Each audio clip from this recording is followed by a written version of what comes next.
Welcome back. We are moving on to chapter 5 in the adjustment book. In this book, we're going to be talking about our physical health. I will warn you, it's a long chapter. It's got a lot of really good stuff in it. So bear with me. I may have to break this up into 3 videos. We'll see how it goes. But it does have a lot of stuff, but it is really important stuff. Not all of it will apply to you, but maybe some of it will. And if it doesn't apply to you, it may apply to someone you know. Either way, it's really important to have an understanding of these things and how stress is affecting our physical health, because it is profound.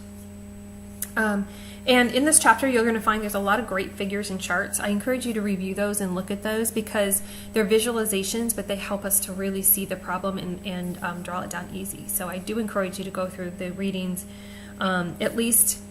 If you're not going to read it, look at the charts and the guides in there along with the lecture. But I encourage you to read it. I think that that's important in your downtime, because now we're better time managers.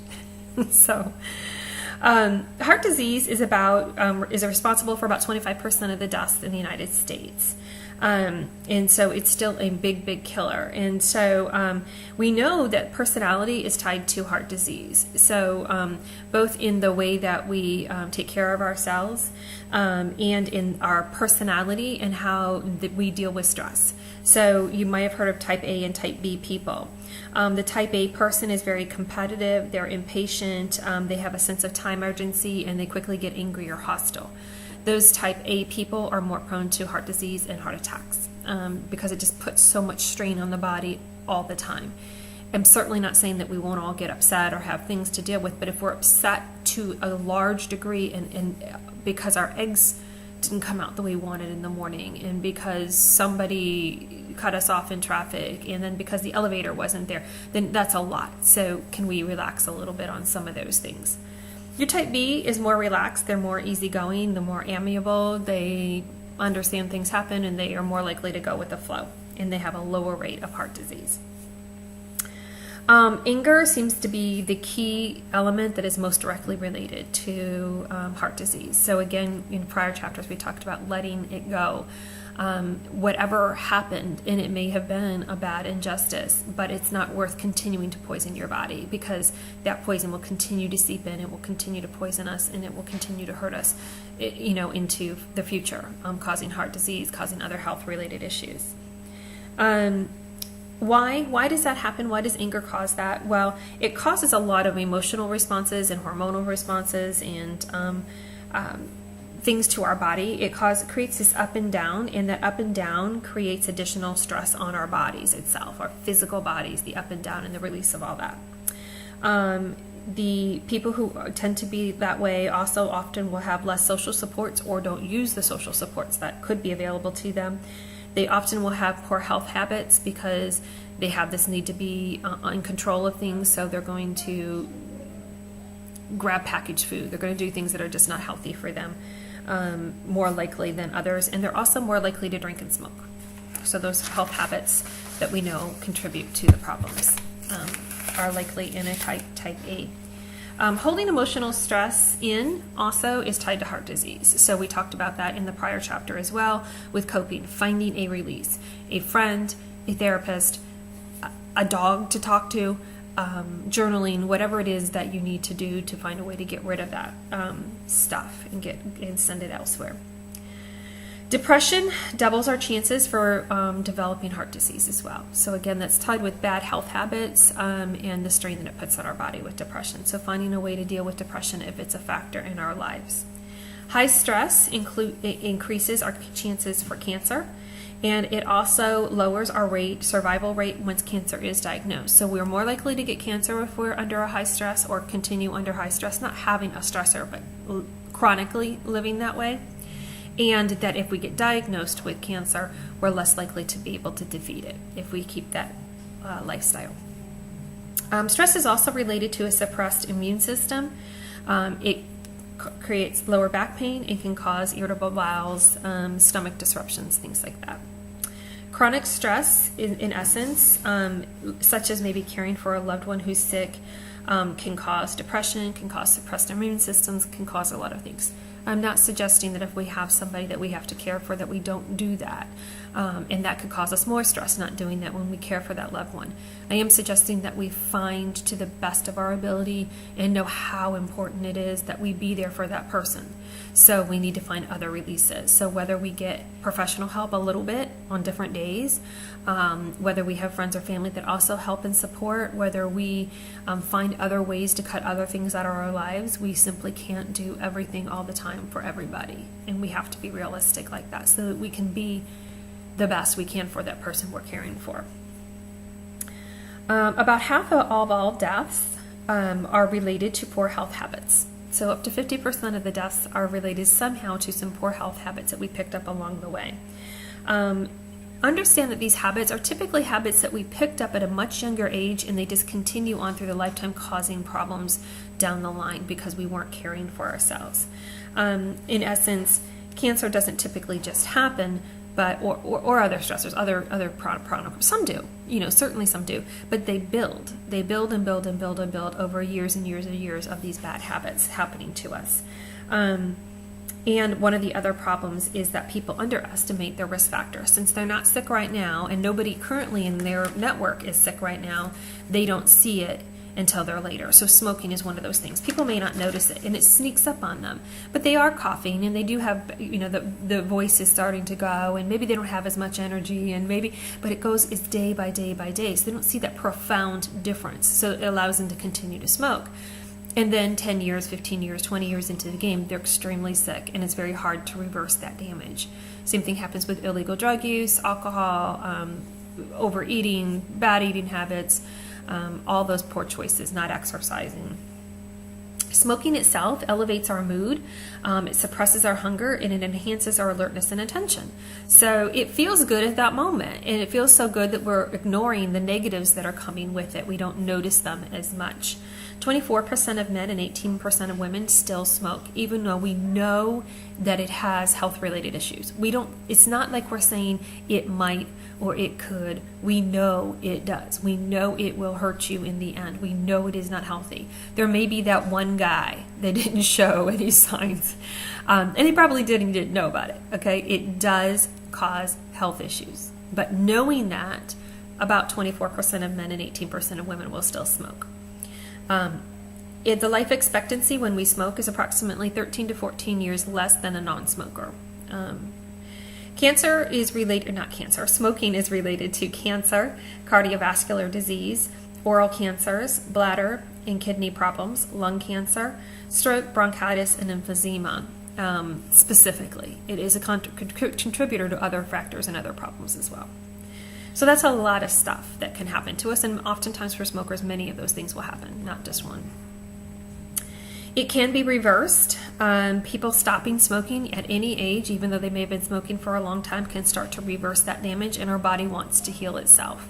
70% of people say they want to stop, but the problem is they enjoy smoking, and that's why they're not stopping, because they're enjoying what it does for them. So the key is don't start.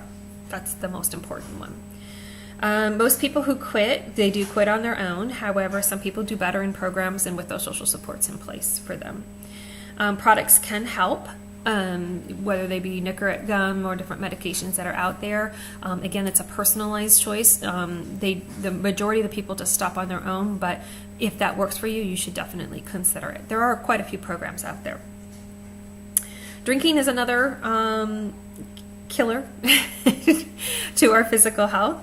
About 61% of Americans drink, and even more drink when they're younger. So up to about 81 to 85% of younger people will drink. 49% of men and 41% of women binge drink. And again, at any age, people can binge drink, but we see an increase of that of younger people. Why do we drink? It builds our self-confidence, makes us feel invincible. It builds our self-esteem, takes away anger and stress, helps us lose our inhibitions, helps us to relax. It's a social routine, and it may be a ritual, especially for young people. We go out for a few drinks. So that's a reason that they would do that, to socialize. There are short-term risks to drinking, including a hangover, sickness, alcohol poisoning, decreased intellectual thinking, decreased coordination, and slow reactions. 40% of driving accidents that are alcohol related. So we certainly know we can say I drive better, but you don't. You just don't. You should not be driving and drinking. And we have so many other alternatives now. Drinking increases our aggression. And in fact, there's a much higher likelihood that we would be involved in a crime or aggressive act if we're drinking or doing drugs. So we can think a little clearly when we're not doing that. The long-term effects of drinking, 5 to 10% of Americans will have chronic alcohol abuse, and another 3 to 5% will have alcohol dependence. So dependence means I'm psychologically and physically dependent on the alcohol. I need to have it to function. 5 to 10% will chronically overuse it even if they're not addicted. Moderate drinking, however, many studies will show is not a bad thing. So drinking socially, drinking a smaller amount, we know it can be linked to things like decreasing blood pressure, helping us to cope with stress. So a glass of wine, a beer, it's the moderation and being able to focus it. A beer, not a 6-pack. A glass of wine, not a bottle. So it's the moderation that makes the difference. Alcohol in itself is not so detrimental. It's the overuse of it that causes the problem. Again, in fact, many recommend 5 ounces a day for heart health, but the heavy drinking will increase and reverse it and cause problems to our health and blood pressure.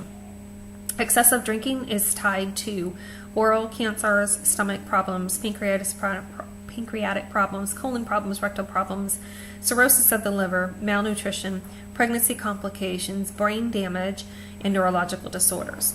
It can also cause delirium, disorientation, and hallucinations. So, a lot of bad stuff hooked in there. So again, don't be afraid. Unlike cigarettes, there's no healthy amount of cigarettes just to smoke. Some people will take a cigar here or there. Really depends on how much that here or there is. Alcohol in low amounts is okay. It's the amount that we take and the duration, how often we take it, that affects us. I'll do one more in this clip and then I'll break for you.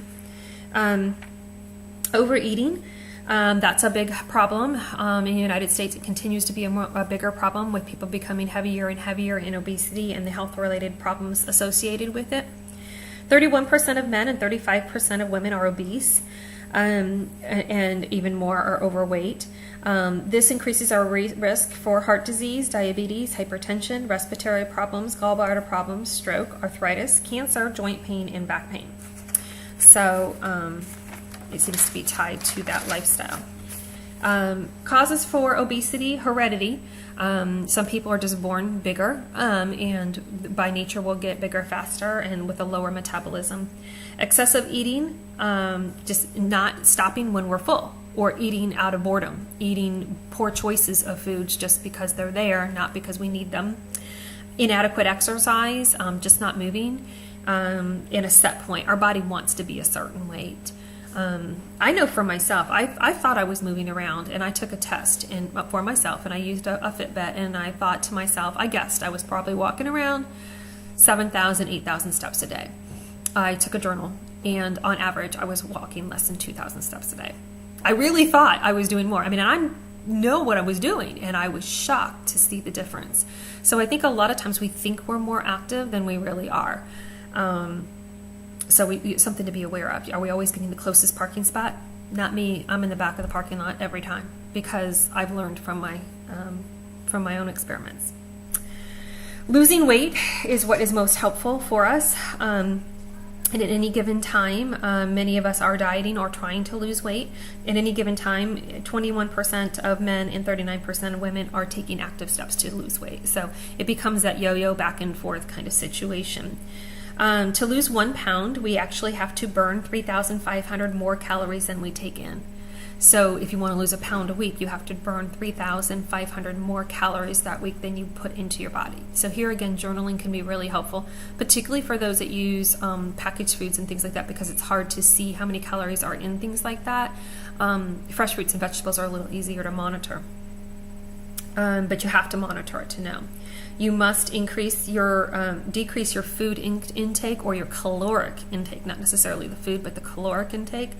the calories attached to the food, and increase your exercise, or do both. So both is the best, but either one of those will help you to make the difference. We find that only about 1 in 4 Americans are actually getting adequate exercise. So when we think people are exercising, only about 1 in 4 actually are getting the recommended amount of exercise. Exercise helps with our heart. It reduces obesity, reduces respiratory problems, reduces arthritis and back pain, and decreases our chances for cancer.